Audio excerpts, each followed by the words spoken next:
नमो कृष्णपदाय कृष्णपृष्ठाय भूतले श्रीमते भक्तिवेदान्त स्वामिनिधि नामिने नमस्ते सारस्वते देवे गौरवाणी प्रचारिणे निर्विशेष शून्यवादे वाचचात्यदेशतारिणि जय श्री कृष्ण चैतन्य प्रभु नित्यानंद श्री अद्वैत गदाधर शिवसादि गौर भक्तवृंद हरे कृष्ण कृष्णा कृष्णा हरे हरे हरे राम राम राम हरे हरे कृष्णा कृष्णा कृष्णा हरे हरे राम राम राम हरे हरे जय राधा माधव कुंज बिहारी जय गोपी जनवल्लभा गिरिवरधारी यशोदानंदन व्रज जनरंजन यमुना तीरा वनचारि यमुना तीरा वनचारि जय राधा माधव कुंज बिहारी हरे कृष्ण कृष्ण कृष्ण हरे हरे हरे राम राम राम हरे हरे हरे कृष्ण कृष्ण कृष्ण हरे हरे हरे राम राम राम हरे हरे निताय गौरंगो निताय गौरंगो बोलो गौर हरि जय सच्चिनंदन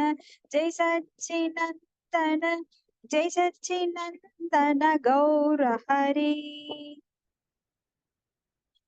नारायणं नमस्कृत्यं नरं चैव नरोत्तमं देवीं सरस्वतीं व्यासं ततो जयमुद्रयेत् नष्टप्रायेषु अपत्रेषु नित्यं भागवत सेवया भगवति उत्तम श्लोके भक्तिर्भवति नैष्ठकी मुखं करोति वाचालं पक्वं लङ्घयति कृपयत् कृपाद्रमहं वन्दे गुरुं दीनतारिणं परमानन्दं माधवं श्रीचैतन्य ईश्वरम् ॐ नमो भगवते वासुदेवाय ओम नमो भगवते वासुदेवाय ओम नमो भगवते वासुदेवाय கிருஷ்ணா இன்னைக்கு காண்டம் 2 அத்தியாயம் 7 பதம் 29 கரெக்ட்டுங்களா? சரிங்க, கரெக்டுங்க மதர்ஜி. ஹரே கிருஷ்ணங்க மதர்ஜி. பணிவான வணக்கங்கள் மதர்ஜி. பணிவான வணக்கம் மதர்ஜி. பதம் 29 தத்கர்ம திவ்யம் இவ யன்னிச்சி நிஷயானாம் தாவாக்னினா கவி வனே பரிதஹ்யமானே உன்னேஷதி व्रजं मदो अवशीतान्तकालं नेत्रे पिताभ्य शपलो अनधिगम्य वीर्यः ஹரே கிருஷ்ணங்க மதர்ஜி. படிக்கட்டுங்களா? நன்றி. 3 ஸ்லோகம் தொடர்ந்து படிங்க மதர்ஜி. சரிங்க மதர்ஜி. அப்ப 3 ஸ்லோகம் நீங்க படிச்சிடுறீங்களாங்க மதர்ஜி? ஸ்லோகம் படிச்சிடுறேன், நீங்க படிங்க. சரிங்க, நன்றிங்க மதர்ஜி. மொழிபெயர்ப்பு. பகவான் காளிய நாகத்தை தண்டித்த அன்றிரவில் விரஜபூமி வாசிகள் கவலையின்றி உறங்கிக் கொண்டிருக்கும் பொழுது உலர்ந்த இலைகளின் காரணமாக காட்டில் தீ பற்றி கொண்டது. இதனால் விரஜவாசிகள் அனைவரும் உறுதியாக மரணத்தை சந்திக்கப் போகிறார்கள் என்று தோன்றியது. ஆனால் பகவான் பலராமருடன் தமது கண்களை மூடிக்கொண்டதன் மூலமாக அவர்களை காப்பாற்றினார். பகவானின் உன்னதமான லீலைகள் இத்தகையவையாகும். பொருளுரை. இப்பதத்தில் பகவானின் லீலைகள் உன்னதமானவை என்று விவரிக்கப்பட்டுள்ளது. அவரது செயல்கள் எப்பொழுதுமே உன்னதமானவைதான் என்பதை கவனத்தில் கொள்ள வேண்டும். சாதாரண ஜீவராசிகளிலிருந்து அவர் வேறுபட்டவர் என்பதை இது காட்டுகிறது. ஒரு பிரம்மாண்டமான ஆலமரத்தை அல்லது அர்ஜுன மரத்தை வேருடன் பிடுங்கி எறிதல் மற்றும் கொழுந்துவிட்டெறியும் ஒரு காட்டுத்தீயை கண்களை மூடிக்கொள்வதாலேயே அணைத்து விடுதல் போன்ற செயல்கள் எவ்வித மனித முயற்சியாலும் சாத்தியமாக கூடியதல்ல. இச்செயல்கள் கேட்பதற்கு வியப்பூட்டுபவையாக இருந்தாலும் பகவானின் எல்லா செயல்களுமே இப்படித்தான். இது பகவத்கீதையில் 4.9 உறுதி செய்யப்பட்டுள்ளது. பகவானின் அமானுஷ்யமான செயல்களை யாரெல்லாம் அறிகிறார்களோ அவர்கள் கிருஷ்ணரின் ராஜ்யத்தினுள் நுழையும் தகுதியை பெறுகின்றனர். இதனால் தற்போதுள்ள ஜட உடலை உகுத்த பின் பகவானின் உன்னத லீலைகளை அறிபவன் வீடு பேறு அடைகிறான். ஹரே கிருஷ்ணங் மாதாஜி. ஹரே கிருஷ்ண மாதாஜி. பதம் 30. கிருஹ்ணீதயத்யத்பயந்தம் அமுஷ்யமாதா கல்பம் சுதஸ்ய நது தத்தத் அமுஷ்யமாதி யஜ்ஜம் ப்ருதோ அஸ்ய வதனே புவனானி கோபி சம்வீஷ்ய சங்கீதமனா பிரதிபோதிதாஷீத். மொழிபெயர்ப்பு. இடையர் குல பெண் கிருஷ்ணரின் வளர்ப்பு தாய் யசோதை தமது மைந்தனின் கரங்களை கயிறுகளால் கட்ட முயன்ற பொழுது கயிற்றின் நீளம் எப்பொழுதும் போதாததாகவே இருந்ததை கண்டாள். இறுதியாக அவள் தம் முயற்சியை கைவிட்ட பொழுது பகவான் ஸ்ரீ கிருஷ்ணர் உடனே தமது வாயை திறந்தார். அதற்குள் எல்லா பிரபஞ்சங்களும் அமைந்திருப்பதைக் கண்டு அவளது மனதில் வேறு வகையாக புரிந்து கொண்டாள். பொருளுரை. விஷமத்தனமுள்ள குழந்தையாக இருந்த பகவான் ஸ்ரீ கிருஷ்ணர் ஒரு நாள் அவரது தாய் யசோதையை தொந்தரவு செய்தார். அவரை தண்டிக்க வேண்டும் என்பதற்காக தாய் கயிறுகளால் குழந்தையை கட்டி போட துவங்கினாள். ஆனால் அவள் எவ்வளவு கயிற்றை உபயோகித்தாலும் அது பற்றாக்குறையாகவே இருப்பதை அறிந்தாள். இவ்வாறாக அவள் களைத்து போனாள். இதற்கிடையில் பகவான் தமது வாயை திறந்தார். அப்பொழுது அன்புடைய தாய் தமது மகனின் வாய்க்குள் எல்லா பிரபஞ்சங்களும் ஒன்றாக அமைந்திருப்பதைக் கண்டு ஆச்சரியமடைந்தாள். ஆனால் கிருஷ்ணரிடம் அவளுக்கு இருந்த ஆழமான பாசத்தால் கிருஷ்ணருக்கு தொடர்ந்து நிகழ்ந்து கொண்டிருக்கும் பேராபத்துகளில் இருந்தெல்லாம் அவரை காப்பாற்றுவதற்காக சர்வ வல்லமை பொருந்தியவரான பகவான் நாராயணர் தம் மகனை அன்புடன் பராமரித்து வந்துள்ளார் என்று யசோதா தேவி எண்ணினாள். கிருஷ்ணரிடம் யசோதைக்கு இருந்த ஆழமான பாசத்தால் தன்னுடைய சொந்த மகன் முழுமுதற் கடவுளான நாராயணனே என்பதை நினைத்து பார்க்கவே முடியவில்லை. இது பரமபுருஷரின் அந்தரங்க சக்தியான யோக மாயையின் செயலாகும். இந்த யோக மாயை பகவானின் வெவ்வேறு பக்தர்களுடன் பகவான் மேற்கொள்ளும் அனைத்து லீலைகளையும் பூர்ணமானவையாக செய்கிறது. பகவானை தவிர வேறு யாரால் இத்தகைய அற்புதங்களை நிகழ்த்த முடியும்? ஹரே கிருஷ்ணங் மதஜி. ஹரே கிருஷ்ண மாதாஜி. நந்தம் ச மோஷ்யதி பயாத் வர்ணஸ்ய பாசாத் கோபான் விலேஷு விஹிதான்மய சூனுநாஸ்யக அக்னியாப்ருதம் நிச்சீச்சயானம் அதிஸ்ரமேன லோகம் விகுண்டம் விபனேஷ்யதி கோகுலம் ஸ்ம. மொழிபெயர்ப்பு. மாதாஜி எத்தனாவது மாதாஜி? 31 மாதாஜி. பதம் 31. அத்தியாயம் 9 தானே? அத்தியாயம் 7. மொழிபெயர்ப்பு. சரிங்க மாதாஜி. மொழிபெயர்ப்பு. பகவான் ஸ்ரீ கிருஷ்ணர் தமது வளர்ப்பு தந்தையான நந்த மகாராஜனை வர்ணதேவனின் பயத்திலிருந்து காப்பாற்றினார்.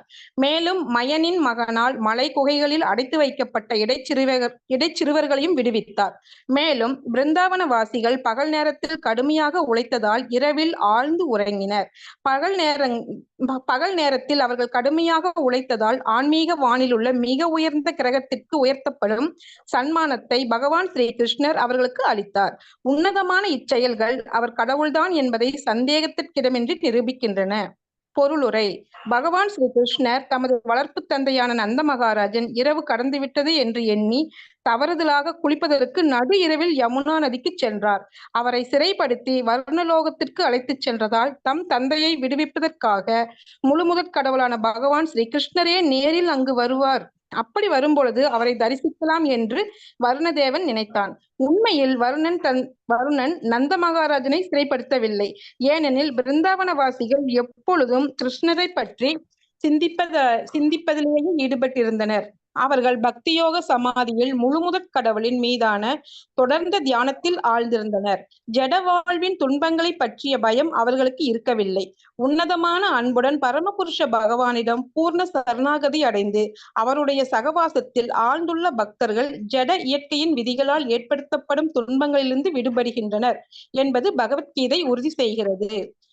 விருந்தாவனவாசிகள் தினந்தோறும் தங்களுடைய கடினமான உழைப்பில் தீவிரமாக ஈடுபட்டிருந்ததால் இரவில் அவர்கள் மெய்மறந்த உறக்கத்தில் ஆழ்ந்தனர்.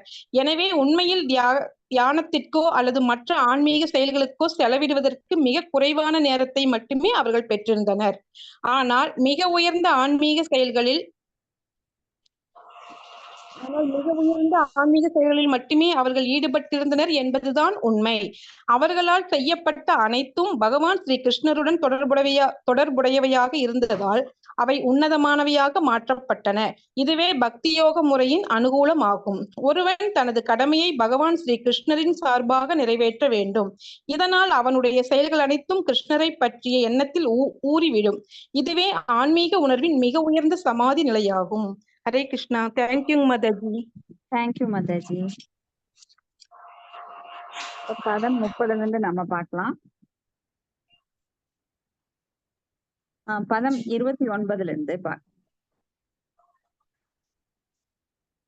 பதம் 29 இப்பதத்துல பகவான் உன்னத லீலைகள் விவரிக்கப்படுது. இப்ப பகவான் எப்படி காளிங்கன் தலை மேல ஏறி அவரது ஆணவத்தை அடக்குனாரோ, அப்போ எல்லா கஷ்டங்களையும் பிரஜ பூமியில இருக்கிற அந்த பிருந்தாவன வாசிகளுக்கு அவர் நீக்கிடுறாரு. அதனால அங்க பிருந்தாவன வாசிகள் அங்க பகவான் இருக்கிறதுனால எந்த துன்பமுமே இல்லாம இருந்தாங்க. அவங்களுக்கு எதை பற்றியும் கவலை கிடையாது. அவங்க கடமை அவங்க தீவிரமா பண்ணுவாங்க. அவங்க கடமையை செவ்வனே செய்யும் போது எப்படி முக்குணங்களுக்கு ஏற்றாற் போல அவர் கடமையை தகுந்த மாதிரி வர்ணங்களை பகவான் ஏற்றி இருக்கிறார். இப்போ சத்துவகுணத்துல இருக்கிற ஒருவன் பிராமணத்தன்மையுடன் இருப்பான். அதனால அவருக்கு பிராமணர்களுக்குரிய கடமைகளை அவர் செய்தாகணும். மற்ற குலத்தவர்கள் அனைவரும் அவரவருக்குரிய கடமை, ஏன்னா உணர்வுக்கு தகுந்த மாதிரி தான் செய்ய முடியும். ஒரு பிராமணன் போய் டிச் அள்ள முடியாது. அதே போல ஒரு டிச் அல்றவன் போய் கோயில்ல மந்திரங்கள் ஜபிக்க முடியாது. அப்ப கடுமையான தோள்களை புஜங்களை கொண்ட ஒருத்தன் இராணுவத்துல பணியாற்ற முடியும்.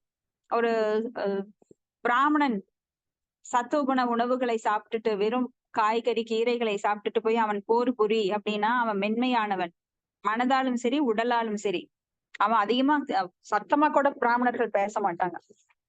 மற்ற குலத்தவர்கள்லாம் ரொம்ப கடுமையா பேசுவாங்க. ஆனா பிராமணன் மிகவும் சாதுவானவன், ஏன்னா பிரம்மத்தை அறிந்தவன்.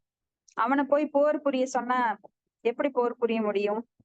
அப்போ ஒருத்தர் உணர்வால எப்படி இருக்கிறார்களோ அதுக்கு தகுந்த தொழில் தான் பகவானால கொடுக்கப்பட்டிருக்கு. அப்ப சாதுர்வன்யம் மயாசிஷ்டம் குணகர்ம விபாகஜக அப்படின்னு சொல்லி அவங்கவுங்க உணர்வுக்கு தகுந்த மாதிரி, குணத்திற்கு தகுந்த மாதிரி அவர் வர்ணங்களை ஏற்படுத்தினார். இதனால்தான் வர்ண ஆசிரமங்கிறது ரொம்ப முக்கியமானது. வேதங்கள் வர்ண ஆசிரமத்தை ஆரம்பமாக அடிப்படையாக கொண்டது. இறுதியில் பகவானிடம் கொண்டு சேர்க்கக்கூடியதுதான் வேதங்கள். ஆனா அந்த இறுதி முடிவை எல்லாம் மறந்துடுறாங்க. வேதங்களின் மயக்கும் சொற்களால் அவர்கள் கவரப்பட்டு அதுலயே மூழ்கிடுறாங்க. இப்படி பகவானோட எல்லா செயல்களுமே நாம புரிஞ்சுக்கிட்டோம் அப்படின்னா அவர் ஏன் தோன்றுகின்றார், அவர் என்ன செய்யறார், அவரது செயல்கள் மற்றும் அவரது தோற்றம், இதை அறிந்தவன் எப்பவுமே அவரது உலகத்துக்கே திரும்பி செல்கின்றான். அவன் மீண்டும் இங்கு பிறப்பு எடுப்பதில்லை. இது 4.9 பகவத்கீதையில சொல்றாரு. ஜென்ம கர்மச்சமே திவ்யம் ஏவம் யோ வெத்தி தத்வதஹ த்யக்த்வா தேகம் புனர்ஜென்ம நைதிமாம் ஏதிசோ அர்ஜுனன். அடுத்தது பதம் 30 மறுபடியும் அவரது லீலைகள் தொடர்ந்து இங்க சொல்லப்படுது. அப்ப கிருஷ்ணரோட வளர்ப்பு தாயான யசோதை ஒரு சமயம் அவரை கயிற்றுல கட்டும் போது இந்த கயிறு பத்தாம போயிருது. இதை வந்து நேத்தே நாம பார்த்தோம். அந்த கயிறு பத்தாம போயிருது. அப்ப கடவுளை ஒருவர் அன்பால் தான் கட்ட முடியும். பிரேமேஞ்சன சுரித பக்தி விலோச்சனேன சந்தசதைவ ஹிருதயேசு விலோகயந்தி அப்படின்னு நாம பாக்குறோம். இப்ப பகவானை ஒருவர் வசியப்படுத்த வேண்டும் என்றால் அவரிடம் அன்பினால் பிரேமை என்னும் மைப்பூசப்பட்ட கண்களால் மட்டுமே அவரை காண முடியும். நான் அவரை பாக்குறேன்னு சொல்லி என்ன பெரும் முயற்சி செஞ்சாலும், தண்ணிக்குள்ள இருந்து கடுமையா தவம் பண்ணாலும், தீக்குள்ள நின்னு தவம் பண்ணாலும், ஒற்றை கால்ல நின்னு தவம் பண்ணாலும், தலைகீழா நின்னு தலையில தவம் பண்ணாலும் அவரை பார்க்க முடியாது. அங்க பிரேமை அப்படிங்கிற அந்த ஒரு உயர்ந்த ஒரு செல்வம் இல்ல அப்படின்னா அவருக்கு யாராலையும் பார்க்க முடியாது. அப்போ அன்னை யசோதை வாத்சல்ய பாவத்துல பகவானுக்கு சேவை செய்யறாங்க. அப்ப பகவான் வந்து யோக மாயினால் தன்னை ஒரு பகவான் என்பதை மறைத்துக் கொள்கிறார். அப்பதான் அவங்க அன்னை வந்து பாசம் காட்ட முடியும். கடவுள்னு தெரிஞ்சிருச்சுன்னா அவர் கூட்டி போய் ஸ்லாப்ல உட்கார வச்சிருவாங்க. சாமி ரூம்ல உட்கார வச்சு கற்பூரம் காட்டி ஊதுபத்தி காட்டி அவருக்கு அபிஷேகம் பண்ணி அவருக்கு மரியாதை கொடுக்க ஆரம்பிச்சிருவாங்க. ஆனா பகவான் அதை விரும்பல. தன்னை ஒரு குழந்தையாக பாவிக்க வேண்டும். நார்மலா எப்படி நாமெல்லாம் குழந்தைகளை கொஞ்சிரோமோ அது மாதிரி யசோதை அன்னையிட்ட அவர் பாசத்தை எதிர்பார்த்தார். அதுக்காக அவர் அடி கூட வாங்குறாரு. அகில லோக பிரபஞ்ச நாயகன் அவர் வந்து குச்சி எடுத்து துரத்தி அடிக்கிறாங்க யசோதை அன்னை. யாரால அவர் அடிக்க முடியும் அப்படி? அப்போ ஒரு சமயம் அவர் வந்து மண்ணை சாப்பிடுறார். மண்ணை சாப்பிடும் போது எதுக்காக மண்ணை சாப்பிட்ட அப்படின்னு சொல்லி அவங்க துரத்தி வாயை காட்டு அப்படின்னு வாயை திறக்க சொல்றாங்க. வாயை திறக்கும் போது அங்க பாத்தீங்கன்னா பிரபஞ்சங்கள் எப்படி அவர் வந்து சிருஷ்டி ஸ்திதி பிரளய சாதன சக்தி ரேகா அப்படின்னு சொல்லி எல்லாவற்றையும் மாயினால் அவர் வந்து மாயாதேவினால் இந்த மெயின்டெனன்ஸ் பண்றாரோ அந்த பிரபஞ்சங்கள் எல்லாமே அவர் வாயில தோன்றுகின்றது. அதை பார்த்தோன்னே யசோதை பயந்துடுறாங்க. என்னது எல்லா பிரபஞ்சங்களும் கிருஷ்ணரோட வாயில தெரியுதே அப்படின்னு. அப்போ அந்த பிரபஞ்சத்துக்குள்ள ஒரு ஒரு பெரிய ஒரு மத்திய லோகம், அந்த மத்திய லோகத்துக்குள்ள ஒரு பாரத பூமி, அந்த பாரத பூமிக்குள்ள ஒரு கோகுலம், அந்த கோகுலத்துக்குள்ள அந்த நந்த மகாராஜோட வீடு, அந்த வீட்டுக்குள்ள ஒரு கிருஷ்ணா, அந்த கிருஷ்ணரோட வாயில அத்தனை பிரபஞ்சங்களும் தெரியுது. மறுபடியும் அதுக்குள்ள போய் பார்த்தா அதுல ஒரு கிருஷ்ணர் வாயை திறக்கும் போது அந்த கிருஷ்ணாக்குள்ள பல பிரபஞ்சங்கள் அந்த கிருஷ்ணாவோட வாய்க்குள்ள இப்படி அடுத்தடுத்து உள்ள போயிட்டே இருக்கு. அவ்வளவு காட்சிகளை அவங்க பார்த்துக்கிட்டு அவங்க அப்படியே மயக்கம் போட்டுறாங்க. அப்ப மயக்கத்துல இருந்து எழுந்த உடனே அந்த யோக மாயா அவங்க பார்த்ததை மறக்கடிச்சிடுறாங்க. ஏன்னா அவங்களுக்கு பார்த்தோம் அதுதான் பகவான் அப்படின்னு தெரிஞ்சதுன்னா அவங்க மறுபடியும் என்ன பண்ணுவாங்கன்னா அந்த பாசத்தை காட்ட முடியாது. அது போலியா போயிடும். எப்படி ஒரு நம்ம வீட்டுக்குள்ள ஒருத்தர் தெரியாம ரொம்ப நாள் ஃப்ரெண்டா இருக்காரு. ஆனா அவர் வந்து கடைசியில தெரியுது அவர் பெரிய டாட்டா பிரில்லா அப்படின்னு தெரிஞ்ச உடனே நாம ஐயோ இவ்வளவு பெரிய பணக்காரங்க நம்மளுக்கு ஈக்குவலா ஒரு குடிசை வீட்டுல வந்து தங்கியிருக்காங்க, நாம இப்படி அவரை ட்ரீட் பண்ணிட்டோமே, அவர் எவ்வளவு பெரியவர் எவ்வளவு பெரிய ஆளுன்னு நாம திகைப்போம் இல்லையா? அது மாதிரி. அப்போ இங்க பகவான் வந்து அந்த ஆனந்தத்தை பக்தர்கள் கிட்ட எந்த நிலையிலும், ஏன்னா அவர் ஐஸ்வர்யங்கள்ல துறவு என்கின்ற நிலை. துறவு அப்படின்னா தன்னை பெரிய ஆளு, நாமெல்லாம் கொஞ்சம் பணம் இருந்தா கூட என்னை பெரிய ஆளுன்னு காட்டிக்கிறதுல ரொம்ப சந்தோஷப்படுவோம். ரொம்ப பகட்டா ட்ரெஸ் பண்ணிக்குவோம். இருக்கிற ஒரு 4 செயின் இருந்தா கூட அத எப்பவும் போட்டுட்டு போய் எங்கிட்ட இருக்குது பாருன்னு காட்டிக்குவோம்.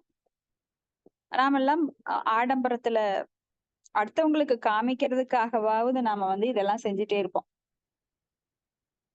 ஆனா பகவான் அப்படி இல்லை. தன் ஏழை பக்தனுக்கு அவர் வந்து ரொம்ப எளிமையாக தன்னை வந்து காமிச்சு கொடுக்கிறார். அந்த ஏழை பக்தனோட ஏழையாகவே அவர் வாழ்கின்றார்.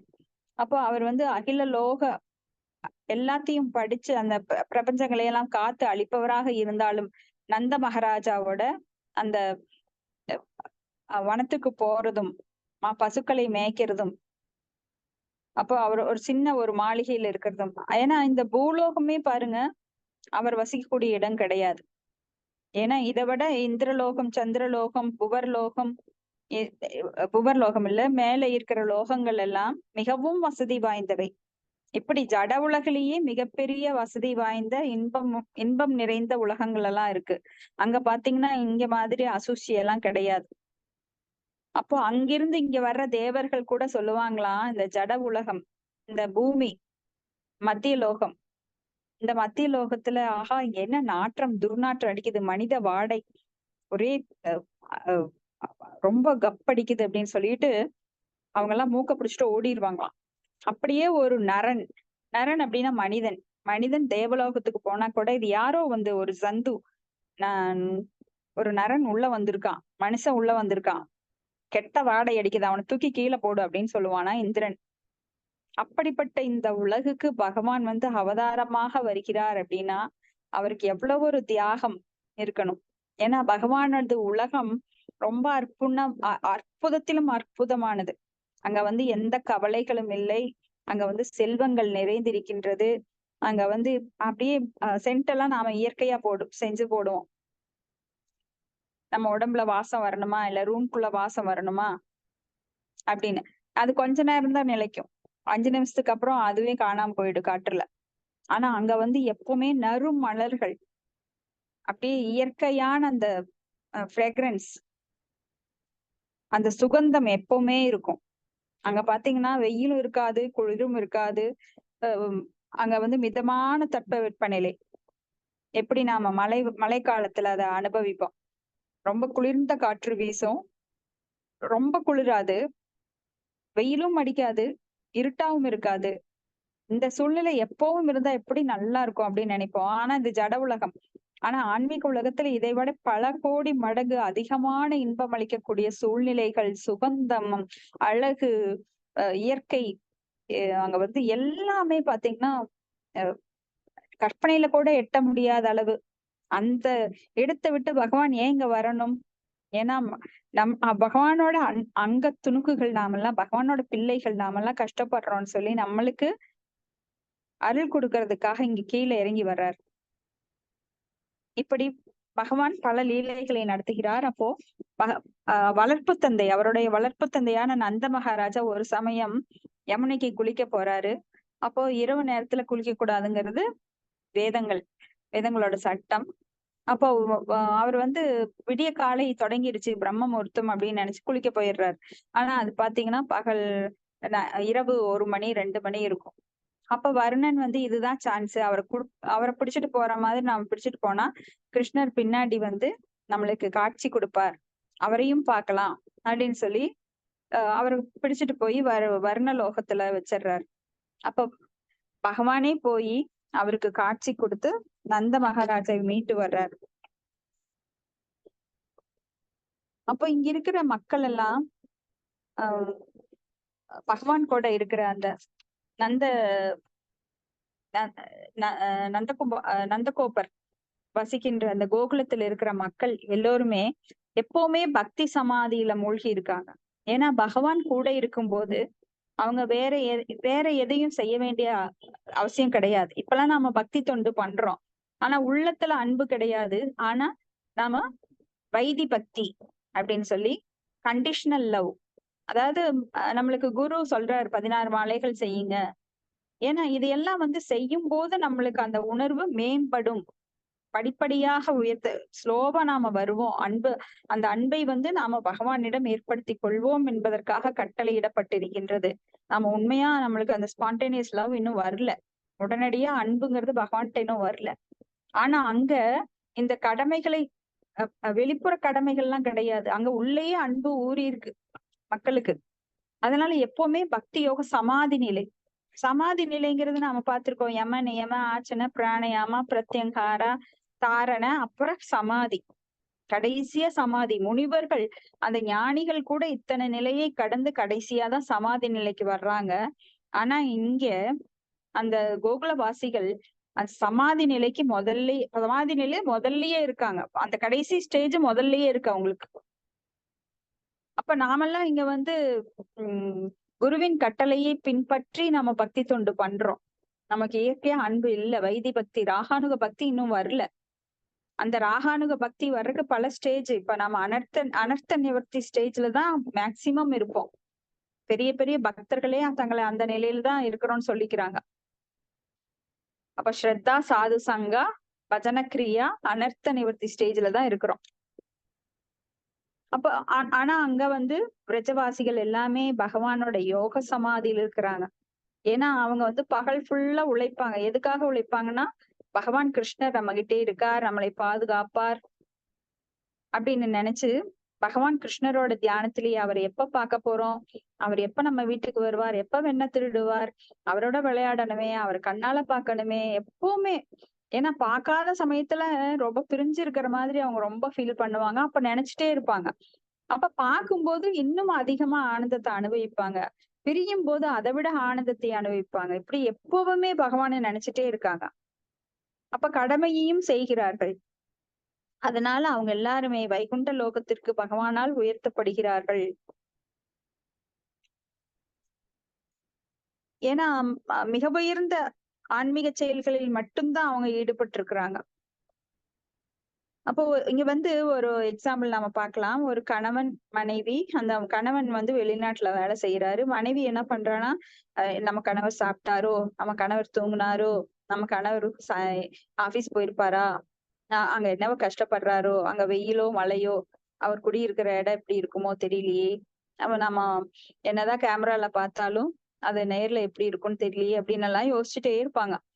அப்ப கணவனை பிரிந்த அந்த நினைவிலேயே மூழ்கி இருப்பாங்க. அதே சமயம் இன்னொன்னு பாத்தீங்கன்னா, எப்ப கணவர் வருகின்றாரோ அப்ப அவருக்கு நேரா பணிவிடை செய்வாங்க.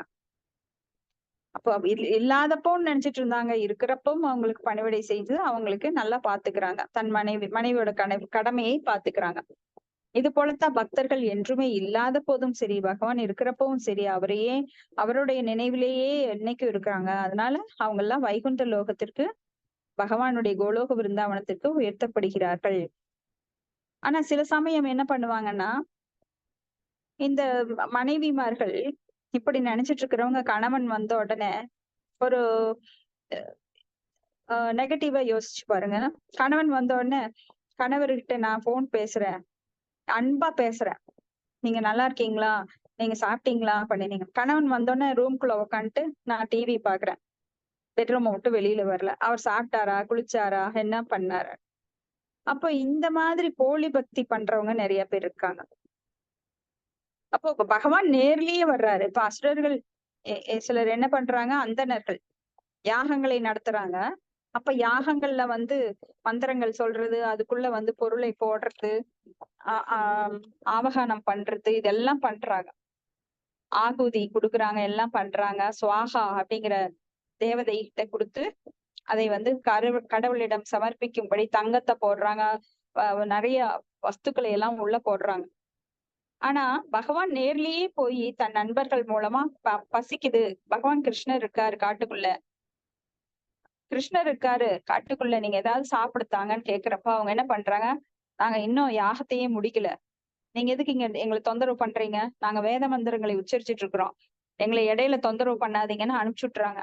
ஆனா அந்த வேதியர்களோட மனைவிகள் என்ன பண்றாங்கன்னா, பகவான் கிருஷ்ணரே வந்திருக்காரு அப்படின்னு சொல்லி அங்க படைக்கிறதுக்காக செஞ்சு வைத்த அந்த நைவேத்தியங்கள் எல்லாம் போகாவெல்லாம் எடுத்துட்டு போய் பகவானுக்கு சமர்ப்பிக்கிறாங்க.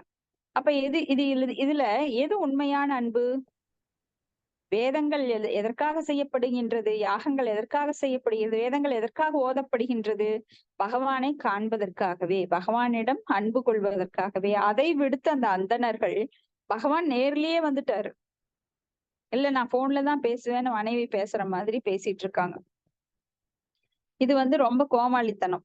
அப்ப பகவானிடம் நேரடியாக பக்தர்கள் அன்பு செலுத்துகிறார்கள்.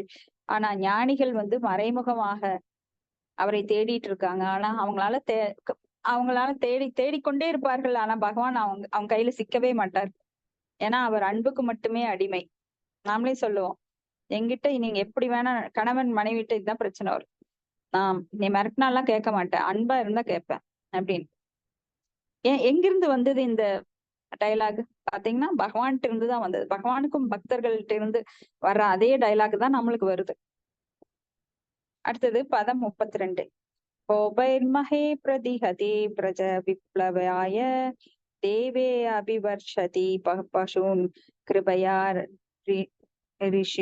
ரிஷுக தர்த்தோச்சீலீந்திரம் இவ சபத்தினானி சபத் வர்ஷோ மகேந்திரம் அனகைக கரே ஷலீலம். ஹரே கிருஷ்ணா. படிக்கட்டுங்களா? மத்த யாரும் படிக்கிறாங்களா? ஹரே கிருஷ்ணா. படிங்க மாதாஜி. ஹரே கிருஷ்ணா மாதாஜி. படிக்கிறேன் படிங்க மாதாஜி. மாதாஜி ஆனந்தி மாதாஜிக்கு இன்னைக்குதான் புக்கு வந்திருக்கும்னு நினைக்கிறேன். ஆமாங்க மாதாஜி. ஹரே கிருஷ்ணா மாதாஜி. படிக்கட்டுங்களா மாதாஜி? ஹரி போல் படிங்க மாதாஜி. ஓகே மாதாஜி. ஹரே கிருஷ்ணா. மொழிபெயர்ப்பு. பிருந்தாவனத்து இடையர்கள் கிருஷ்ணரின் யோசனைப்படி ஸ்வர்கராஜரான இந்திரனுக்கு யாகம் இயற்றுவதை நிறுத்தினார். இதனால் விரஜபூமி எனப்படும் நிலம் முழுவதும் 7 நாட்களாக தொடர்ந்து பெய்த கடும் மழையால் அடித்துக்கொண்டு போய்விடக்கூடிய அபாயம் ஏற்பட்டது. அப்பொழுது பகவான் ஸ்ரீகிருஷ்ணர் 7 வயதே நிரம்பியராக இருப்பினும் தனது தனிப்பெரும் கருணையினால் கோவர்த்தனம் எனப்படும் மலையை ஒரே கரத்தால் மேலே தூக்கி பிடித்தார். நீரின் பலமான தாக்குதலிலிருந்து மிருகங்களை காப்பாற்றுவதற்காகவே இதை அவர் செய்தார். பொருளுரை. பொதுவாக தவளையின் குடை எனப்படும் ஒரு விளையாட்டை குழந்தைகள் விளையாடுவார்கள். பகவான் ஸ்ரீகிருஷ்ணர் 7 வயதே நிரம்பியவராக இருந்த பொழுது பிருந்தாவனத்தில் கோவர்த்தன பர்வதம் எனப்படும் பெரிய மலையை வெடுக்கென பிடுங்கி தொடர்ந்து 7 நாட்களாக ஒரே விரலால் அதை தூக்கி பிடித்து கொண்டிருக்க அவரால் முடிந்தது.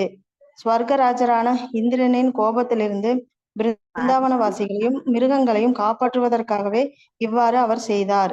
பிரஜ பூமியின் வாசிகள் இந்திரனுக்கு செய்ய வேண்டிய யாகத்தை செய்யாததே இச்சம்பவம் நடைபெறுவதற்கு காரணமாயிற்று. உண்மையில் பரமபுருஷரின் தொண்டில் ஒருவர் ஈடுபட்டிருந்தால் தேவர்களுக்கு யாகம் இயற்ற வேண்டிய அவசியம் இல்லை. தேவர்களின் திருப்திக்காக வேத இலக்கியங்களில் சிபார்சு செய்யப்பட்டுள்ள யாகங்கள் மேலதிகாரிகளான தேவர்களின் இருப்பை யாகம் இயற்றுபவர்கள் உணர்வதற்குரிய ஒரு வகையான தூண்டுதல் ஆகும். தேவர்கள் பௌதிக விவகாரங்களை ஆட்சி புரியும் மூர்த்திகளாக பகவானால் நியமிக்கப்பட்டவர்களாவர். பகவத்கீதையில் தேவ வழிபாடு பரமபுருஷரை மறைமுக வழிபடும் முறை என ஏற்றுக்கொள்ளப்படுகிறது. ஆனால் பரமபுருஷரை நேரடியாக வழிபடும் பொழுது தேவர்களை வழிபடுவதற்கோ அல்லது குறிப்பிட்ட சூழ்நிலைகளில் சிபாரிசு செய்யப்பட்டுள்ளதை போல் அவர்களுக்கு யாகம் ஏற்றுவதற்கோ அவசியம் இல்லை.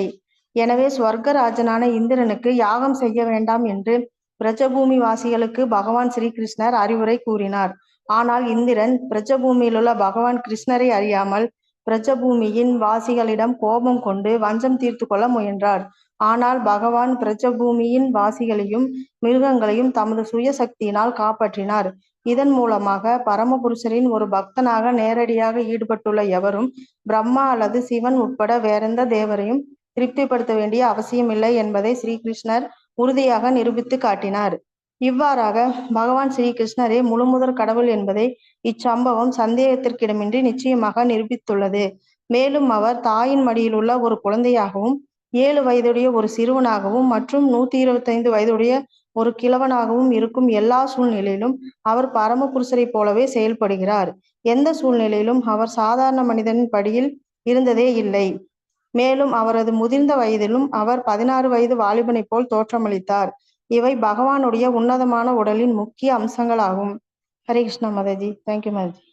ஹரே கிருஷ்ணா மாதாஜி. தேங்க்யூ மாதாஜி. இப்ப நேத்துதான் இந்த லீலை பத்தி நாம பார்த்தோம். பகவான் எப்படி இந்திரதேவன் பகவானை சந்தேகப்படுறார்.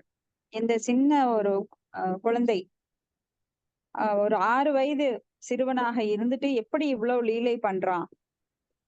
இவன் பார்த்தா கடவுள் மாதிரியே தெரியலையே. இவன் என்ன பசங்க கூட உட்காந்துட்டு எச்சில் சாப்பாடெல்லாம் சாப்பிட்டுட்டு அவங்க கூட விளையாண்டுட்டு மாடு ஓட்டிட்டு இந்த சின்ன பையன்தான் பெரிய கடவுளோ, பிரபஞ்சத்தை எல்லாம் படைத்து காத்து அழிப்பவரோ அப்படின்னு இந்த இந்திரனுக்கு கூட சந்தேகம் வந்துடுது. அப்ப பகவானையே அவர் சந்தேகப்பட்டு எப்படி இந்த சிறுவனால இத்தனை அகிலாண்ட கோடி பிரபஞ்சங்களை எல்லாம் படைத்து அதையெல்லாம் கட்டுப்படுத்த முடியும் அப்படின்னு சொல்லி நினைக்கிறாரு. அதே சமயம் அங்க கோகுலவாசிகள், அந்த பிருந்தாவன வாசி பிரஜபூமியில இருக்கிறவங்க எல்லாமே வருஷம் வருஷம் எப்படி ஆண்டுக்கு ஒரு தடவை நாமெல்லாம் குலதெய்வம் பெருசா கொண்டாடி விழா எடுப்போம், அது போல அங்க கோவர்த்தன மலை அடியில அவங்க எப்பவுமே இந்திரனுக்கு பொங்கல் வச்சு படையல் போட்டு பூஜை நடத்துவாங்க. ஏன்னா இந்திரன் தான் மலையை தருவிப்பர். அப்ப இந்திர தேவன் வந்து நம்மளுக்கு எல்லா சுகங்களையும் தர்றாரு. ஏன்னா பசுக்களுக்கு மேய்ச்சல் நிலம் பல பசுமையா இருக்கிறதுக்கு இந்திரன் செய்யற அந்த இந்திரன் கொடுக்குற அந்த மழையினாலதான். அப்ப தானியங்கள் எல்லாம் தான் அதனாலதான் வருது. அன்னாத் பவதி பூதானி பர்ஜன்யா தன்ன சம்பவக யக்ஞாத் பவதி பர்ஜன்யோ யக்ஞக கர்ம சமுத்பவக அப்படின்னு. சோ அன்னத்தால் உயிர்வாளிகள் உயிரை காப்பாற்றிக் கொண்டு, ஆத்மாவை காப்பாற்றிக் கொண்டு, உடலை காப்பாற்றிக் கொண்டு அவங்க விதிக்கப்பட்ட யாகங்களை செய்யறாங்க. அந்த யாகங்கள் மூலமா மழை பெய்கின்றது. மழையின் மூலமாக தானியங்கள் வருது. அப்ப விதிக்கப்பட்ட கடமைகள் மூலமா மறுபடியும் அவங்க யாகங்கள் பண்றாங்க. அந்த யாகங்கள்ல தேவர்களுக்கு அவங்க நன்றி செலுத்துறாங்க, அவங்களுக்கு அர்ப்பணிச்சு. அப்ப அந்த தேவர்கள் அதை எங்க சமர்ப்பிக்கிறாங்க அப்படின்னா பகவானுக்கு சமர்ப்பிக்கிறாங்க. அவங்க வந்து இடையில புரோக்கர்ஸ் மாதிரி. அப்ப இங்க பகவான் பகவத்கீதையில என்ன சொல்றாருன்னா 7.20 25 வரைக்கும் பாத்தீங்கன்னா தேவர் வழிபாடு எவ்வளவு குறையுடையது அப்படிங்கிறத பகவான் சொல்றார். ஏன்னா தேவர்கள் அப்படிங்கிறவங்க எதையும் படைப்பது இல்லை. அவங்க இடையில புரோக்கர்ஸ் தான். பகவான் இருந்து வாங்கி நம்மகிட்ட கொடுக்குறாங்க, அவ்வளவுதான். இப்ப பகவான் என்ன சொல்றாரு? அந்த வந்தத்து பலம் தேசாம் தத்பவதி அல்பமேதசாம் தேவான் தேவ யஜோ யாந்தி மத் பக்தா யாந்திமாம் அபி அப்படின்னு சொல்றாரு. ஏன்னா சிற்றறிவு படைத்தவர்கள் தான் தேவர்களை வழிபடுவாங்க. ஆனா அது ஒரு எல்லைக்குட்பட்டதுதான், தற்காலிகமானதுதான். ஏன்னா தேவர்களை வழிபடுறவங்க தேவர்களோட உலகத்துக்கு போவாங்க, பித்ருக்களை வழிபடுறவங்க பித்ருக்கள் உலகத்துக்கு போவாங்க, யாரை வழிபடுகிறார்களோ அவங்க உலகத்துக்கு போவாங்க. ஆனா யார் பகவான் முழுமுதற் கடவுளை வழிபடுகிறார்களோ அவங்கதான் பகவானோட உலகத்துக்கு போக முடியும். இதை வந்து பகவான் பகவத்கீதையில தெளிவா சொல்றாரு. அப்போ இன்னொன்னு என்ன சொல்றாருன்னா காமைஸ்தை கிருதஜானா அப்படின்னு சொல்லி கிருதஜான பிரபத்யந்தே அந்நிய தேவதா தம் தம் நியதம் ஆஸ்தாய பிரகிருதியா நியதாஸ்வயா அப்படின்னு சொல்றாரு. ஜட ஜட அறிவுனால ஜட ஆசைகள்னால அறிவை இழந்தவங்க என்ன பண்றாங்கன்னா தேவர்களை சரணடைந்து அவங்களும் அவங்களோட குணத்துக்கு தகுந்த மாதிரி தேவர்களை வழிபடுறாங்க. இப்ப சத்துவகுண வழிபாடு இருக்கு, அவங்க எல்லாருமே விஷ்ணுவைத்தான் வழிபடுவாங்க. ரஜோகுண வழிபாடுங்கிறது சிவன் இந்த போன்ற குணத்தின் அதி தேவதைகளை வழிபடுவாங்க. ரஜோகுணத்துல இருக்கிறவங்க பாத்தீங்கன்னா பேய்களையும் பிசாசுகளையும் கூட வழிபடுவாங்க. வழிபாட்டுல பல முறை இருக்கு. இப்ப முட்டாள்கள் பாத்தீங்கன்னா நடிகர் நடிகைகளுக்கு கூட சிலை வச்சு வழிபடுவாங்க. அரசியல்வாதிகளோட இறந்த உடலுக்கு வழிபாடு செய்வாங்க. அவங்கள சிலை வச்சு அவங்களையே தெய்வமா வழங்குவாங்க. இப்படி நம்ம அரசியல்வாதிகள் நிறைய பேர் சிலையை வச்சு வழிபடுறத பார்த்திருக்கலாம். காலப்போக்கில அந்த சிலை மேல வந்து காக்கா எச்சில் உமிழ்ந்துட்டு போகும். இப்படி முட்டாள்கள் நிறைய பேர் இருக்காங்க வழிபாடுகள். அப்ப ரஜோகுண வழிபாடு, சத்துவகுண வழிபாடு, தமோ குண வழிபாடு, சுத்த சத்துவகுண வழிபாட்டுல எப்பவுமே பகவான் கிருஷ்ணரை வழிபடுவாங்க. அவங்க என்னைக்கும் அவங்க உள்ளத்துல சஞ்சலம் அந்த குழப்பமே கிடையாது. ஏன்னா இவரை வழிபட்டாதான் அது கிடைக்குமா? அங்க பாரு, துர்க்கை கோயிலுக்கு போய் அவங்களுக்கு குழந்தை பிறந்துருச்சு, அந்த கோயிலுக்கு போய் அவங்களுக்கு நல்லது நடந்துருச்சு, இந்த கோயில்ல போய் அவங்களுக்கு நல்லது நடந்துருச்சு. இப்படி எல்லாம் யோசிக்கிறவங்க இருக்காங்க. ஏன்னா அவங்களுக்கு என்ன கிடைக்கணும், எப்ப கிடைக்கணும், அது தானா கிடைக்கும். இது கூட நாம பாகவதத்துல ஒரு ஸ்லோகத்துல பாக்குறோம். அவங்க கர்ம வினைக்கு தகுந்த மாதிரி இன்பம் எப்பொழுது வருகிறதோ அப்பொழுது வரும், துன்பம் நிறுத்த முடியாது. அது போல துன்பமும் தானாக வரும். அப்ப அவங்க கர்ம வினைக்கு ஏற்ப அது நடந்துட்டே இருக்கும். நீங்க எந்த கோயிலுக்கு போனாலும் அந்த துன்பங்கிறது நம்மளை விடாது. ஏன்னா இங்க பிராயச்சித்தம் எல்லாம் கிடையாது. பிராயச்சித்தம் அப்படிங்கிறது யானை குளியல் மாதிரி. ஏன்னா மனசால ஒருவன் திருந்தாம, உணர்வால திருந்தாம வெறும் கங்கை நீர்ல குளிப்பதாலோ இல்ல போய் வேற பக்கம் யாகங்கள் செஞ்சுட்டு வந்தாலோ வேற வழிபாட்டு தலங்களுக்கு போயிட்டு வந்தாலோ அவனுக்கு எந்த பாவம் குறையாது. அவனுக்கு வந்து வர வேண்டியது கரெக்டா வரும், எந்த சமயத்துல வரணுமோ. சிலருக்கெல்லாம் சிலர் கோயிலுக்கு போனாங்கன்னா உடனே அது நல்லது நடக்குதுன்னு நினைச்சுப்பாங்க. எப்படி காக்கா உட்கார பனம்பழம் பழுத்த கதையா. அவங்களுக்கு அப்ப வர வேண்டி இருக்கு வந்தது. ஆனா அந்த அந்த சமயம் அந்த கோயிலுக்கு போனாங்க. அதனால நல்லது நடந்துருச்சுன்னு நினைக்கிறாங்க. அப்படி கிடையாது. அவங்க யாராருக்கு எந்தெந்த நேரத்துல என்னென்ன நடக்கணுமோ அது பகவானோட கருணைப்படி, அவரோட விதிப்படி, இயற்கையோட சட்டத்துப்படி, இயற்கை சட்டம் கரெக்டா எல்லாருக்கும் செயல்பட்டு கொண்டே இருக்கும். அது என்னைக்கும் மாறாது. நம்ம போய் ஒரு தெய்வத்தை கும்பிடுறதுனால, ஒரு தேவதை கும்பிடுறதுனால மாறிடும் அப்படின்னு நினைச்சா அது நம்மளுடைய அறியாமை. ஆனா புத்தி இருக்கிறவங்க எப்பவுமே பகவான் கிருஷ்ணரை வழிபடுவதன் மூலமாக அவர்கள் உயர்ந்த லோகத்தை அடைய எப்பவுமே தகுதியுடையவர்களாக ஆகின்றார்கள். எப்படி ஒரு தந்தையின் சொல்லுக்கு கட்டுப்பட்ட மகனுக்கு அந்த சொத்து தந்தை எழுதி வைக்கிறாரோ, அது போல இங்க யார் ஒருவன் பகவான் மீது அதிகமாக அன்பு செலுத்தி தன்னோட வாழ்நாள்ல அவருக்காக பணி செய்கின்றானோ, அவருக்கான அன்பு தொண்டு பருகிறானோ, அவனுக்கு மேலுலகை அடையறக்கு தகுதி அனைத்தும் தானாக வந்து விடுகிறது. அப்ப பகவான் கிருஷ்ணரை வழிபடுறவங்க வேற எங்கேயும் போய் போக வேண்டியதில்லை. இதைத்தான் நாம 8வது அத்தியாயத்துல கடைசி ஸ்லோகத்துல பாக்குறோம்.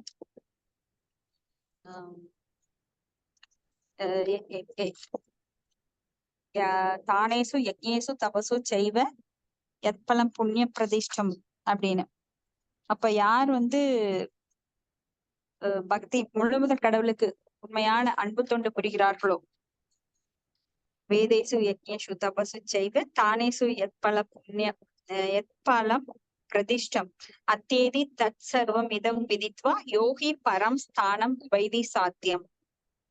இப்ப யார் பகவான் அன்பு தொண்டு செய்யறாங்களோ அவங்க எல்லாமே வேதங்களை படித்த பலன், யாகங்களை செய்த பலன், தவம் செய்த பலன், தானம் செய்த பலன், கர்ம ஞான பாதைகளால மேற்கொள்கின்ற பலன் எல்லாத்தையுமே தானாக கைகூட பெறுகிறார்கள். அப்ப பக்தி தொண்டு செய்யறதுனால இது எல்லாமே தானா வந்துருது. அவங்க போய் தனித்தனியா செய்ய வேண்டியது இல்ல. நான் ஒரு புண்ணியம் செஞ்சேன் அதனால எனக்கு அந்த பலன் கிடைச்சது, அப்ப ஞானத்தின் மார்க்கத்துல போனேன் அதனால ஞானம் கிடைச்சது, வேதங்களை படிச்சேன் அதனால எனக்கு வேதங்கள்லாம் புரிஞ்சுது, இப்படி தனித்தனியா அவனுக்கு வேண்டியது இல்ல. யாரு பக்தி தொண்டு பண்றாங்களோ அவங்களுக்கு வேதத்தோட ஞானம் தானாக பகவான் உள்ள இருந்து கொடுத்துறாரு. எப்படி பிரம்மாக்கு கொடுத்தாரு, தேனே பிரம்ம ஹிருதாய ஆதிக்கவையே, பிரம்மாவோட ஹிருதயத்தில் புகுத்தினாரு. பிரம்மா போய் ஸ்லேட் எடுத்து அப்புறம் புக் எடுத்து நோட் எடுத்து இதெல்லாம் படிச்சு கம்ப்யூட்டர் வச்சு எல்லாம் பண்ணி அப்புறம் அவருக்கு அறிவு வரல.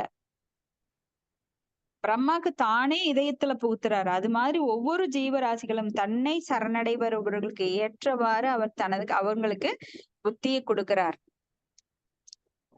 ததாமி புக்தி யோகம் தம் ஏனமாம் உபயாந்தித்தே. அப்போ இங்க அதே மாதிரி பாத்தீங்கன்னா வேதத்தின் அறிவை புகட்டுபவரும் அவர்தான். மத்தக ஸ்மிருதிர் ஞானம் அபோகனம் ச, அந்த ஞானத்தை கொடுப்பவரும் அவர்தான், மறதியை கொடுக்கிறவரும் அவர்தான். அப்ப யாரு பகவானை எவ்வளவு தூரம் சரணடைகிறார்களோ ஏ யதாமாம் பிரபத்தியந்தே, அந்த அளவுக்கு பகவான் அவங்களுக்கு தன்னை பற்றிய அறிவை கொடுக்கின்றார். அதன் மூலமா ஞானத்தையும் கொடுக்கிறார். வேதங்கள் படித்த அனைத்து வேதங்களால் அறிந்து கொள்ளப்பட வேண்டியது என்ன? பகவான் கிருஷ்ணரே. அதுதான் சொல்றாரு, வேதைச சர்வைர் அகம் வேத வேத்தியோ வேதாந்த கிருத் வேதவித் ஏவச்சாகம். அப்ப வேதங்கள் படிக்கிறப்போ நிறைய கிளைகள் வரும். ஏன்னா வேதங்கள்ங்கிறது ஒருத்தருக்கு மட்டும் இல்ல, சத்துவகுண மக்களுக்கு இருக்கு, ரஜோகுண மக்களுக்கு இருக்கு, தமோகுண மக்களுக்கு இருக்கு. அதை படிக்கிறவங்களுக்கு எது அட்ராக்டிவா இருக்கோ அதை எடுத்துக்கலாம். இப்ப நீங்க ஒரு கடைக்கு போறீங்க, உங்களுக்கு ஒரே குவாலிட்டியில வச்சிருக்க மாட்டாங்க. லோ குவாலிட்டி 5 ரூபாய்க்கு ஒரு பொருள் இருக்கு, 50 ரூபாய்க்கு இருக்கு, 5000க்கு இருக்கு. இப்போ ஒரு நல்ல ஒரு டேஸ்ட் இருக்கிறவன் என்ன பண்ணுவான், 5000க்கு இருக்கிறத ஒரே தடவை வாங்கலாம். இந்த 5 ரூபாய்க்கு எடுத்தா 10 தடவை வாங்கணும் ஒரு வருஷத்துல. ஆனா 5000க்கு எடுத்தா இது 15 வருஷம் உழைக்கும். அவனுக்கு தெரியும். அவன் 5000 ரூபாய் பொருள் எடுப்பான்.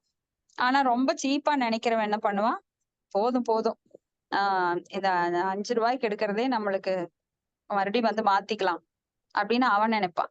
அப்ப 50 ரூபாய்க்கு மீடியமா ஒருத்தர் எடுப்பான். அது போல வேதங்கள் அவங்க உணர்வுக்கு தகுந்த மாதிரி low level, medium level, high level அப்படின்னு பல பிரிவுகள் இருக்கு. சத்துவகுணம், ரஜோகுணம், தமோ குணத்துக்கு மிக்சிங், இந்த குணங்கள் எல்லாம் மிக்சிங் ஆகிறவங்களுக்கு அதுக்கு தகுந்த மாதிரி ஒவ்வொருத்தரும் செலக்ட் பண்ணுவாங்க. இப்ப வேதங்கள் வந்து பல வகையா புரிஞ்சுக்கிறவங்க இருக்காங்க. இப்ப கீழ இருக்கிறவங்க கீழ்நிலையில புரிஞ்சுக்குவாங்க. மீடியமா இருக்கிறவங்க அதுக்கு கொஞ்சம் மேல புரிஞ்சுக்குவாங்க. ஹை லெவல்ல இருக்கிறவங்க அதுக்கும் மேல புரிஞ்சுக்குவாங்க. ஆனா அதுக்கும் மேல இருக்கிறவங்க சுத்த சத்துவ குணத்துக்கு போறவங்க தான் வேதத்தின் இறுதி நோக்கம் பகவான் கிருஷ்ணர் அப்படிங்கிறத தெரிஞ்சுக்குவாங்க. ஏன்னா வேதத்துல இப்போ வேதங்கள்லாம் படிக்க படிக்க ஆசை வந்துரும். நீங்க இத செஞ்சா இந்த மூலிகை எல்லாம் போட்டு நீங்க உருக்குனீங்கன்னா உங்களுக்கு தங்கம் கிடைக்கும். ஓ, எனக்கு தங்கம் வேணும். நானும் பொருளாதாரத்துல ரொம்ப ஹை லெவல்ல போகணும். எனக்கு சித்துக்கள் வேணும். அப்ப சித்து விளையாட்டு ஹனீமா, மஹீமா, லஹீமா, வாசித்துவா, ஈசித்துவா, பிரகாமியா அப்படின்னு நிறைய அஷ்டமா சித்திகள் இருக்கு. அப்ப அந்த சித்திகள் எல்லாம் கிடைச்சா மக்களை கவரலாம். என் கையிலேயே தங்க வர வைக்கலாம். நான் நினைச்சதெல்லாம் நடக்கும். நான் சின்னதா மாறலாம், பெருசா மாறலாம். இப்படி மேஜிக் வித்தை எல்லாம் பண்ணலாம் அப்படின்னு நினைக்கிறவங்க அதுல போய் மாட்டிடுவாங்க. அதுக்கு மேல அவங்களுக்கு பக்தியில போக முடியாது. ஏன்னா தூய பக்தன் எதையும் விரும்புவது இல்லை. இந்த சித்திகளையும் விரும்புறது இல்ல. அவன் பணம் வேண்டும்னு நினைக்கிறது கிடையாது. இல்ல சொர்க்கமே வேண்டும்னு அவன் நினைக்கிறது கிடையாது. நரகமே இருந்தாலும் எங்க போனாலும் நான் பகவானுக்கு பக்தி தொண்டாற்ற வேண்டும் அப்படின்னு அத ஒன்னத்தான் பக்தன் விரும்புறான். இப்ப ஆழ்வார் அடியார்கள்ல நாம பார்க்கலாம். அனந்தாழ்வார் அவர் வந்து பூ பறிச்சிட்டு இருக்காரு நந்தவனத்துல. பூ பறிக்கும் போது ஒரு நாகம் தீண்டுது. பூ நாகம்னு சொல்லுவாங்க. அந்த நாகம் தீண்டுறப்போ அவருக்கு ரத்தம் வருது. ஆனா பக்கத்துல இருக்கிற பக்தர்கள் எல்லாம் கேக்குறாங்க, உங்களுக்கு என்ன இது பாம்பு தீண்டிடுச்சு, நீங்க பாட்டுக்கு பூ பறிச்சிட்டு இருக்கீங்க, உங்களுக்கு பயமே கிடையாதா, நீங்க மரணம் அடைய போறீங்க அப்படின்னு சொல்றாங்க.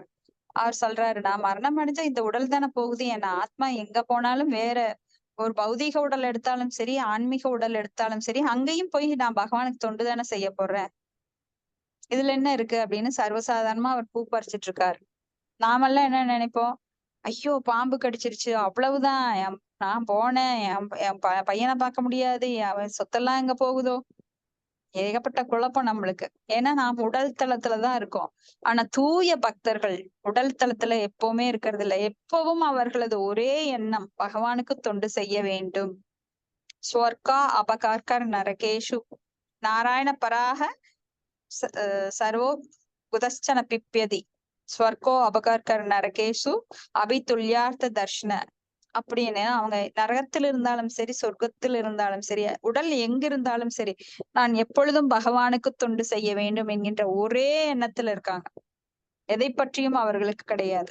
எதை பற்றியும் அவங்களுக்கு யோசனை கிடையாது. பிரம்மபூத பிரசன்னாத்மா ந சோஷதி ந காங்ஷதி. எதை பற்றியும் அவர்கள் கவலைப்படுவதில்லை, எதை கண்டும் ஏங்குவது இல்லை. அப்ப இந்த ரெண்டும் அவங்க கிட்ட பூர்ணமா இருக்கிறதுனால அவங்களுக்கு எந்த கவலையும் இல்லை. எங்க இருந்தாலும் சரி, எந்த கவலையும் இல்லை. அடுத்தது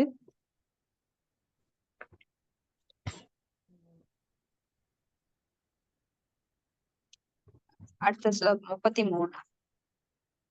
क्रीडन्वने निचाकर रश्मि गौर्यां रसोन्मुखकलपदायत मूर्छितेन उद्दीपित स्मररुजां प्रवधूनां हर्तुं हरिष्यति शिरोधनुतानुकश्य. हरे कृष्ण. யார் படிக்கிறாங்க? படிங்க மாதாஜி. ஓம் நமோ பகவதே வாசுதேவாய. ஓம் நமோ பகவதே வாசுதேவாய. ஓம் நமோ பகவதே வாசுதேவாய. ஹரே கிருஷ்ணா. மொழிபெயர்ப்பு பொருளுரை வழங்கியவர் தெய்வ திரு ஆஷா பக்தி வேதாந்த பிரபுபாதா ஜெய். ஹரே கிருஷ்ணா. மொழிபெயர்ப்பு. பகவான் தமது ராச லீலையில் இனிய பாடல்களால் பிருந்தாவன வாசிகளுடைய மனைவியரின் பாலுறவு ஆசைகளை தூண்டுவதில் ஈடுபட்டிருந்தார். அப்பொழுது ஸ்வர்க்கத்தின் பொருளாளருடைய குபேரன் ஆளான சங்கசூடன் என்ற அசுரன் அந்த இள நங்கைகளை கடத்தி சென்றான். இதனால் பகவான் அவனுடைய தலையை துண்டித்தார். பொருளுரை. இங்கு விவரிக்கப்பட்டுள்ள விஷயங்கள் நாரதருக்கு பிரம்மதேவரால் சொல்லப்பட்ட விஷயங்கள் என்பதை நாம் கவனமாக கருத்தில் கொள்ள வேண்டும். எதிர்காலத்தில் பகவான் ஸ்ரீ கிருஷ்ணரின் அவதாரத்தின் பொழுது நிகழவிருக்கும் சம்பவங்களை பற்றி நாரதருக்கு அவர் கூறினார். பகவானின் திருவிளையாடல்களை கடந்த நிகழ் மற்றும் எதிர்காலங்களை காணக்கூடிய நிபுணர்கள் அறிந்துள்ளனர். அவர்களில் ஒருவரான பிரம்மதேவர் எதிர்காலத்தில் நடக்கப் போவதை முன்கூட்டி அறிவித்தார். பகவானின் சங்கசூட வதம் சமீப காலத்தில் ஒரு சம்பவமாகும். இச்சம்பவம் ராசலீலைக்கு பின் நிகழ்ந்தது. ராசலீலையின் பொழுது நிகழ்ந்தது அல்ல. முந்தைய பதங்களிலும் கூட காட்டுத்தீயின் விவகாரங்களில் பகவானின் ஈடுபாடும் காளிய நாகத்தை தண்டித்த அவரது திருவிளையாடல்களும் ஒன்றாக விவரிக்கப்பட்டுள்ளன. அதை போலவேதான் ராச நடனமும் சங்கசூட வதமும் கூட இங்கு விவரிக்கப்பட்டு இச்சம்பவங்கள் பிரம்மாவால் நாரதருக்கு முன்னதாகவே அறிவிக்கப்பட்ட பின் நிகழ்ந்தவை ஆகும். எனவே இவற்றை நாம் வரிசைப்படுத்தி கொள்ள வேண்டும். பல்குண மாதத்தில் பகவான் தமது லீலைகளை கோரிகா என்னும் இடத்தில் நிகழ்த்திய பொழுது சங்கசுட அசுரனை கொன்றார். அதே சடங்கு இந்தியாவில் இன்னும் அனுஷ்டிக்கப்பட்டு வருகிறது. பகவானின் கோரிகா லீலைகளின் தினத்துக்கு முன்தினம் சங்கசூடனின் உருவமைப்பு கொடுக்கப்படுகிறது. இந்நாள் பொதுவாக ஹோலி பண்டிகை எனப்படுகிறது. பகவானின் எதிர்கால தோற்றமும் அவரது செயல்களும் அவதாரங்களும் சாஸ்திரங்களில் முன்னதாகவே கூறப்பட்டுள்ளன. இதனால் அதிகாரப்பூர்வமான சாஸ்திரங்களில் விளக்கப்பட்டுள்ளவாறு இச்சம்பவங்களை அறிந்திருப்பவரை போலி அவதாரங்களால் ஏமாற்ற முடியாது. ஹரே கிருஷ்ண. ஹரே கிருஷ்ணா மாதாஜி. தேங்க்யூ மாதாஜி. அப்ப திரிகால ஞானி அப்படிங்கிறவங்க முக்காலமும் உணர்ந்தவர்கள். அப்ப பகவானுடைய லீலைகளை அவங்க முன்பே அறிந்திருக்கிறதுனால அவங்க இதை முன்னாடியே சொல்லிடுறாங்க. இப்ப நாளைக்கு நான் எப்படி நடக்க போறேங்கிறது யாருக்கும் தெரியாது, ஆனா பகவானுக்கு தெரியும். அப்ப சிலரெல்லாம் நம்மளை பார்த்தாலே அதை கண்டுபிடிச்சிருவாங்க. இந்த பொண்ணு நாளைக்கு ஒரு ஆக்சிடென்ட சந்திக்க போகுது. அப்ப தூய பக்தர்கள், அந்த ஞானிகள், முக்காலம் உணர்ந்தவர்கள் சிலரெல்லாம் இருப்பாங்க. அது போல அவங்க பகவானோட லீலைகளை பற்றி முன்னமே சொல்றாங்க. அப்ப நாரதர் இங்க சொல்றார், பிரம்மா இங்க சொல்றார், அப்ப பகவானுடைய லீலை இப்படி இருக்க போகுது. அப்ப சங்கசூடன் அவன் என்ன பண்றான்னா, அந்த கோபியர்கள் அவங்கள பார்த்து அவங்களையெல்லாம் தூக்கிட்டு போறான். ஆனா பகவானால் அவன் தண்டிக்கப்பட்டு அவனுடைய தலை வீழ்த்தப்படுகிறது அப்படிங்கிறது இங்க அவருடைய பகவானோட லீலை இங்க சொல்லப்படுது.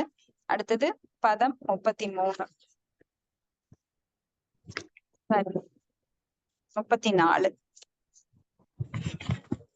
35 ஏச்சே பிரலம்ப கர தர்துர கேஷி அரிஷ்ட மல்லேப கம்ச யவனா கபி பௌண்ட்ரகாத்யாக அன்யே ச சால்வ குஜ பல்லவ தத்தவக்ர சப்தோச சம்பாவிதூர ருக்மிணி முக்யாக ஏவாமிருதே சமிதி சாலின ஆத்தா சாபாக காம்போஜ மத்திய குரு ஸ்ருஞ்சய கைகயாத்யாக யாஸ்யந்தி அதர்ச்சனம் அலம்பல பார்த்த பீம வியாஜாவயோன ஹரிணா நிலையம் ததீயம்.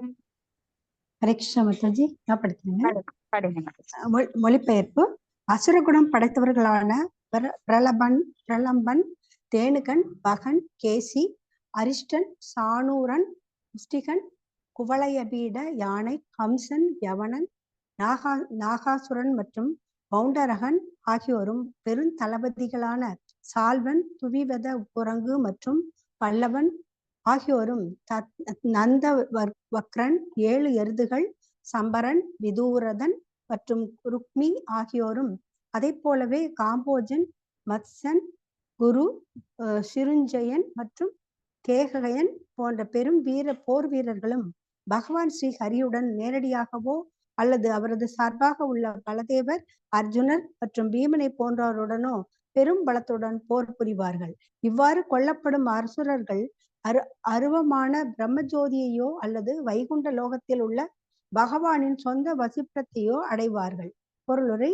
ஜட மற்றும் ஆன்மீக உலகங்களில் உள்ள எல்லா தோற்றங்களும் பகவான் ஸ்ரீ கிருஷ்ணருடைய வெவ்வேறு சக்திகளின் காட்சியாகும்.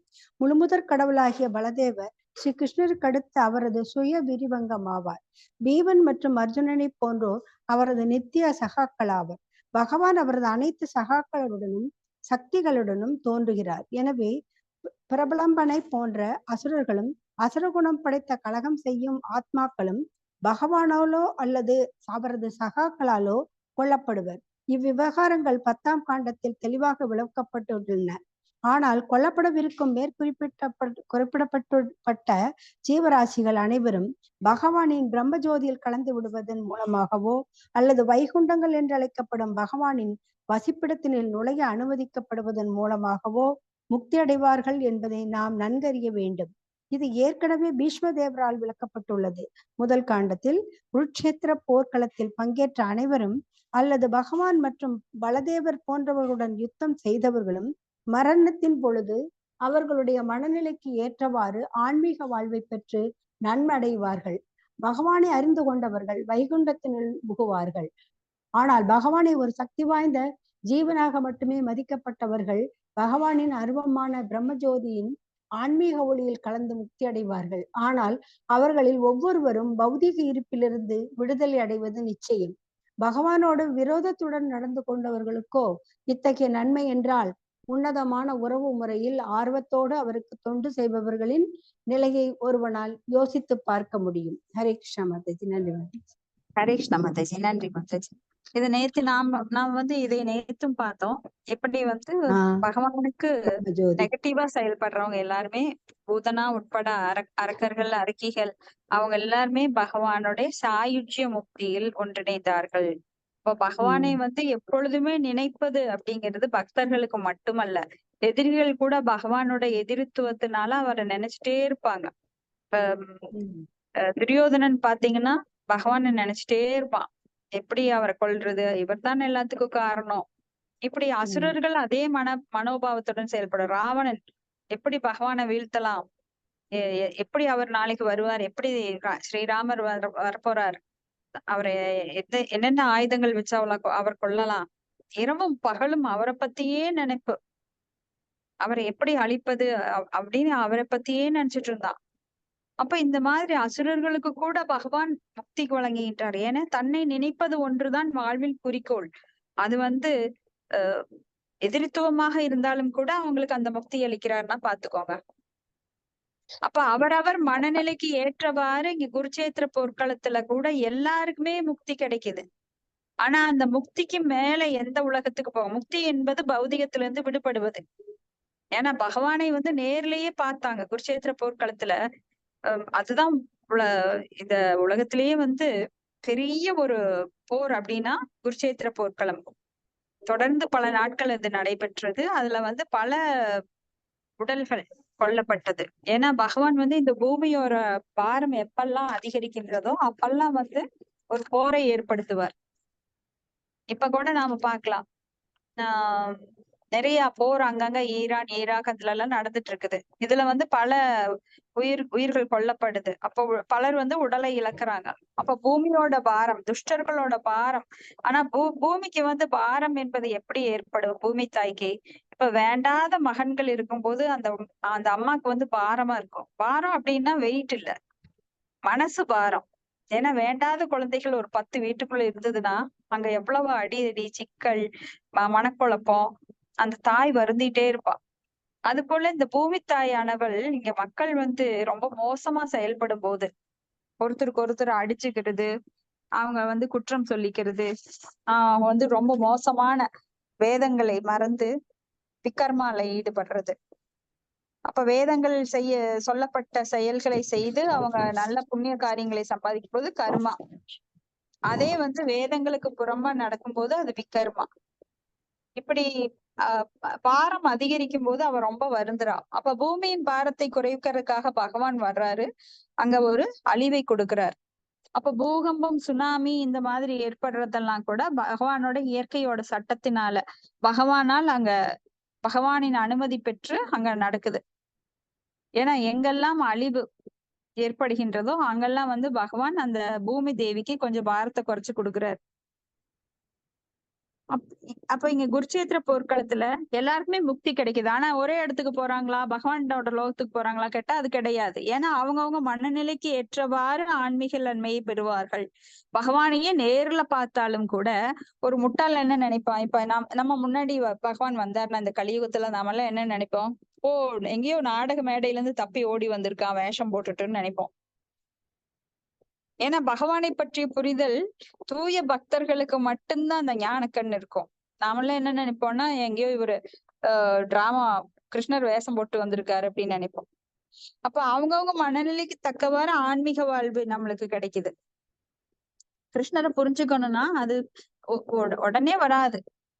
உடனே என்னமோ புரிஞ்சுக்க முடியாது. நாமளே எவ்வளவு நாள் படிக்கிறோம் பாகவத்துல. அது எவ்வளவு மனசுல பதிஞ்சிருக்கு. பகவானை பற்றி ஒரு உயர்ந்த எண்ணம் இருக்குன்னா அப்ப அவரை பத்தியே நினைச்சிட்டு இருக்கணும்.